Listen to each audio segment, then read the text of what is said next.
दोस्तों, प्राचीन काल में एक बहुत ही खुशहाल राज्य था।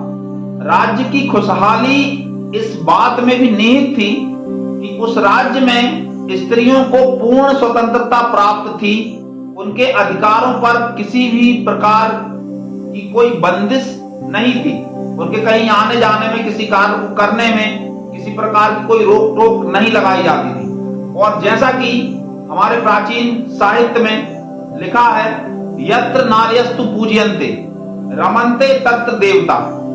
वहां का राजा प्रतिदिन शाम को भेष बदलकर अपने प्रजा के हालचाल जानने के लिए निकलता था। उस राज्य के राजा और मंत्री में विशेष घनिष्ठ मित्रता थी। उनमें आपस में बड़ा प्रेम था, स्नेह था। एक दिन राजा ने अपने मंत्री से कहा कि मंत्री जी, मैं शाम को निकलता हूं तो महिलाएं बोलते हुए, गुनगुनाते हुए मिलती हैं। पुरुष अक्सर काम करते हुए ही दिखते हैं। ऐसा नहीं है कि पुरुष सुखी नहीं है, स्त्री और पुरुष दोनों बराबर सुखी थे। किंतु मुझे ऐसा लगता है मंत्री जी कि हमारे राज्य में अधिकांशतः महिलाओं की ही चलती है।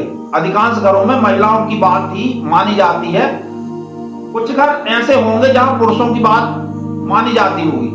तो हमें पता लगाना चाहिए कि कितने घरों में महिलाओं की बात चलती है और कितने घरों में पुरुषों का शासन चलता है। आप ऐसा करें कि कल घोषणा करवा दीजिए कि जिस भी घर में महिलाओं की चलती है उन्हें मैं एक सेव गिफ्ट करूंगा, और जिस घर में पुरुषों का शासन है उन्हें मैं एक घोड़ा गिफ्ट करूंगा। मंत्री जी ने ऐसा ही किया। पूरे राज्य में मुनादी करवा दी गई, जिस भी घर में महिलाओं का शासन है उनको एक सेव गिफ्ट किया जाएगा राजा साहब की तरफ से, और जिन घर में पुरुषों का शासन है उन्हें एक घोड़ा गिफ्ट किया जाएगा। सुबह से ही लोग आने लगे और एक एक करके सेव ले जाने लगे। घोड़े जहां के तहां बंधे खड़े रहे। धीरे धीरे धीरे धीरे धीरे करके शाम होने का समय आया। राजा ने अपने मंत्री से कहा कि मंत्री जी, क्या अपने राज्य में एक भी घर ऐसा नहीं है जहां पुरुषों का शासन चलता हो? मंत्री जी ने कहा, महाराज, मुझे तो ऐसा ही लगता है कि सभी घरों में महिलाओं का ही शासन है, महिलाओं का ही आधिपत्य है। इतने में एक बड़ा हट्टा कट्टा पहलवान जैसा दिखने वाला नौजवान आया और उसने कहा कि मेरे घर में महाराज मेरी ही चलती है, आप मुझे घोड़ा गिफ्ट कर दीजिए। तो राजा साहब बड़े प्रसन्न हुए। उन्होंने कहा, हाँ हाँ, जल्दी जल्दी, ठीक है ठीक है, जल्दी से एक घोड़ा ले जाओ। सो वो नौजवान काले रंग का एक घोड़ा पसंद करके ले गया। राजा साहब को थोड़ी तसल्ली हुई कि कम से कम एक घर तो ऐसा है राज्य में जहां पुरुष का शासन चलता है। थोड़ी देर बाद वो नौजवान घोड़े के साथ सरपट भगाता हुआ घोड़े को वापस आ गया। राजा साहब ने पूछा, बताओ क्या बात है? वो कहने लगा कि महाराज, मेरी पत्नी कह रही है कि काले रंग का घोड़ा अच्छा नहीं रहता, सफेद रंग का घोड़ा लेकर आओ। राजा साहब हंसने लगे और उन्होंने कहा, चल घोड़ा रख दे और सेव लेकर के जा, जल्दी सेव ले और जल्दी जा। उसको एक सेव दिया और विदा कर दिया।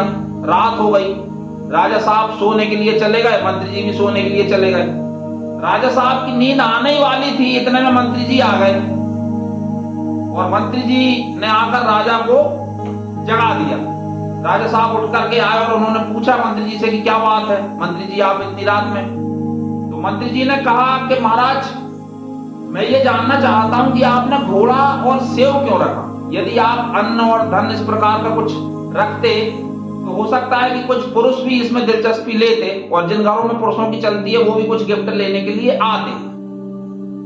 इस पर राजा ने जवाब दिया कि मेरी तो इच्छा यही सब रखने की थी, किंतु रानी साहिबा के कहने के कारण मैंने ये सेव और घोड़ा उपहार में रखे थे। मंत्री जी मुस्कुरा के बोले कि महाराज, मैं आपके लिए सेव काट देता हूं। राजा साहब भी मुस्कुराए। उन्होंने कहा, ठीक है ये बात तो, पर एक बात बताओ मंत्री जी कि इतनी रात में क्यों आए? ये प्रश्न पूछने तुम सुबह भी तो आ सकते थे। इस पर मंत्री जी ने कहा कि महाराज, मैं तो सुबह ही आना चाहता था, किंतु मेरी धर्मपत्नी ने कहा कि नहीं, आप ये बात अभी ही राजा साहब से पूछकर आइए। अब राजा साहब जोर से खिलखिलाकर हंसे और उन्होंने कहा कि मंत्री जी, आप सेव यहीं खाएंगे या घर ले जाएंगे? यत्र नार्यस्तु पूज्यन्ते रमन्ते तत्र देवता। राधे राधे।